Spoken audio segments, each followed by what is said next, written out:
In this section, we'll look at the birth of the modern American labor movement. If philanthropy or gospel wealth helped a little to curb the any Marxist impulses among the workers, certainly the birth of the modern American labor movement gave workers at least some hope. Now, from the 1700s on, skilled workers had organized. They'd formed trade unions, or they'd formed craft unions along, in their own little industries.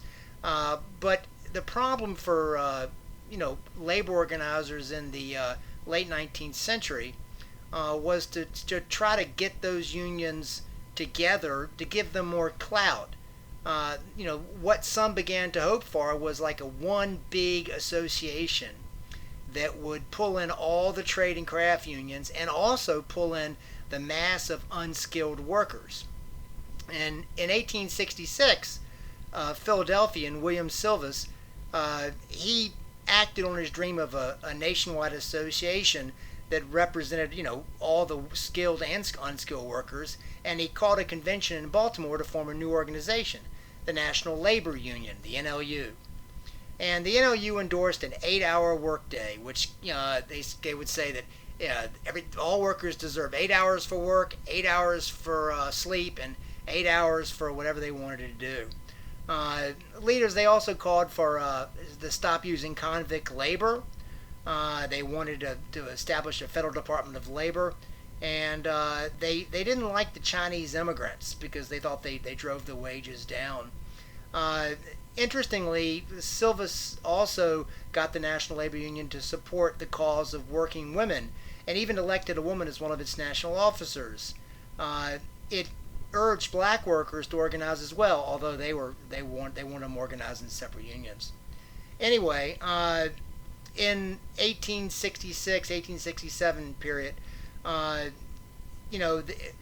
strike by the National Labor Union kind of failed, and Silvis decided to kind of move into the political realm, and he invited a number of reformers to come to his convention, 1868, and he even invited women's suffrage advocates, Susan B. Anthony and Elizabeth Cady Stanton.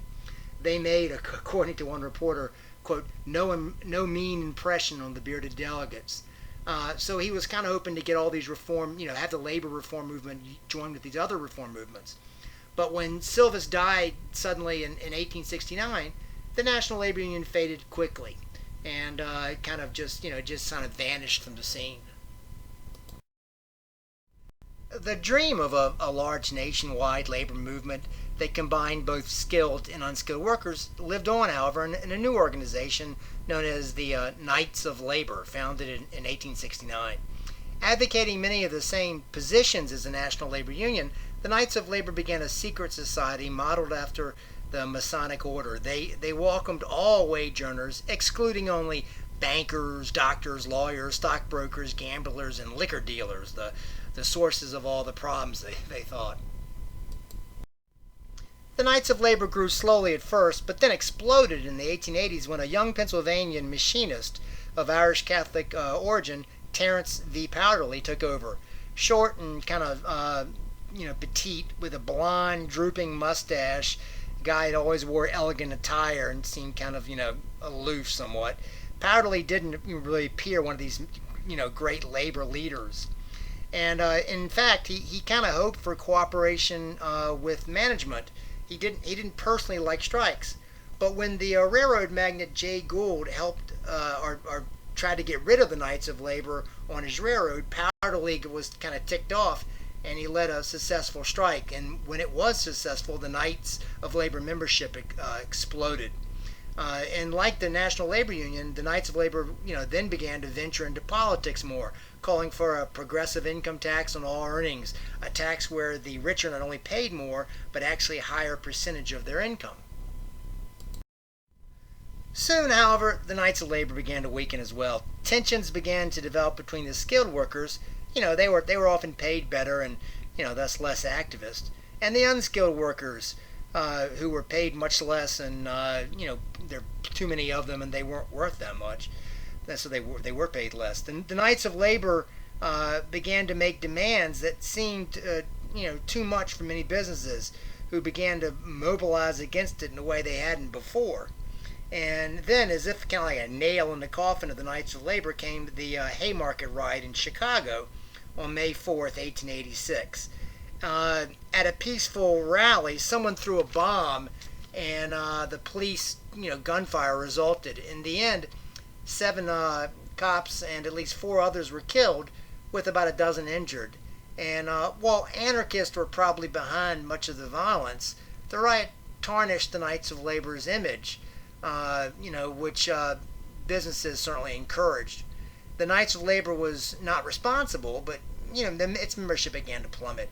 The union was probably doomed anyway, given the internal tensions between its skilled and unskilled workers, and its growing tendency, as I say, to make utopian, unrealistic demands. Anyway, just before the Haymarket riot, some of the skilled workers left the Knights of Labor to form a new union, the American Federation of Labor, or the AFL. The AFL allowed only skilled workers, and thus, while it was a smaller union, it was more unified and powerful. Businesses knew replacing skilled workers was more difficult. The AFL organized workers well. In addition, they organized them according to their individual skills, believing that the trend towards large-scale industrial organization necessitated a comparable degree of organization by labor. Anyway, the AFL let individual unions have more autonomy within the AFL, with the AFL kind of serving as a kind of federation of individual trade unions. An executive council dealt with internal communications and any boycott or strike actions. Leading the new AFL was the immigrant cigar maker Samuel Gompers, who led the union from 1886 until his death in 1924. Gompers proved a pretty good tactician. He avoiding the radical demands of the Knights of Labor and trying to accomplish more practical goals. He figured a succession of small victories would improve the lives of its members. And the AFL didn't encourage women participation, believing that women undercut men's wages, and the issue of women's rights was, just too divisive. Likewise, the AFL tended to avoid politics more than the National Labor Union or the Knights of Labor. And under Gompers' careful tutelage, the AFL grew more than about 1.5 million people by the early 1900s. It should be noted that many strikes in the late 19th century turned violent. The Haymarket riot wasn't a lone incident. One of the most famous violent strikes was the Homestead Strike in the summer of 1892. And to crush the Amalgamated Association of Iron and Steel Workers and his Carnegie Steel Company, Carnegie placed Henry Clay Frick, which was kind of a hardliner, tough guy, in charge of the company operations. And when negotiations broke down with the workers, Carnegie Steel then refused to recognize the union, and Frick locked out the union workers. He even erected barbed wire fences and guard towers with sniper posts and searchlights to keep the workers out as he was preparing to bring in scab workers. As Frick began to organize scab replacements, the union determined to keep the whole factory closed. And Frick was ticked off, and he hired the Pinkerton Detective Agency to make sure that the scabs could get in and the operations could continue. The strikers were upset by that, and they ended up firing on the Pinkerton men, and a legitimate battle broke out. Several union members and 3 Pinkertons died. A week later, the governor even had to send in 8,000 National Guardsmen to restore order. The union was crushed, and the mills resumed full operations a month later. In the poster shown here, it's interesting to look that the Frick sent out a poster saying the strike has failed, get back to work, but look at the languages on the top right, all the immigrant workers. In any event, this concludes the section on the birth of the modern American labor movement.